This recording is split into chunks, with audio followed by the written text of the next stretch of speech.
பிறந்திடவா நீ பிறந்த நல்ல நண்பன். இதுவும் வேணாம். எழுவாய பூக்களையே எப்படி அம்மா இதுவும் வேணாம். என்னடா அது ஒண்ணு இல்ல ப்ரோ, என் ஃப்ரெண்டு செத்துட்டான். அதுக்கு தான் ரெஸ்ட் இன் பீஸ் போட ஒரு சாங் செலக்ட் பண்ணிக்கிட்டு இருக்கேன்.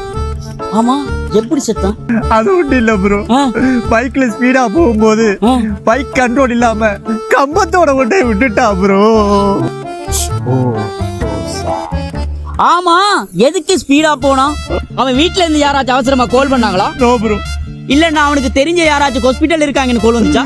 No bro. இல்லன்னா அவனுக்கு தெரிஞ்ச யாருக்காச்சும் அவசரமா உதவி ஏதாவது செய்ய போனானா? நோ. அப்புறம் ஏன்டா ஸ்பீடா போனா? அவன் முன்னுக்கு ஒரு ஆண்டியும் அவ பொண்ணும் பைக்ல போயிருக்கு. எப்படியாவது அந்த ரெண்டுல ஒண்ணு மடக்கிடலாம்னு வீலிங்லாம் பண்ணி எத்து காட்டும் போது கம்பத்துல கொண்டே கண்ட்ரோல் இல்லாம விட்டு செத்துட்டான் ப்ரோ. எத்து காட்ட போய் செத்துட்டான். ஆமா ப்ரோ. இது ஒரு சாவு. இதுக்கு ஒரு சாங்கு வேற நீ செலக்ட் பண்ற. இதுதான் அவனுக்கு ஏத்த சாங்கு, கேளு. ஏன் பிறந்தாய் மகனே, ஏன் பிறந்தாயோ?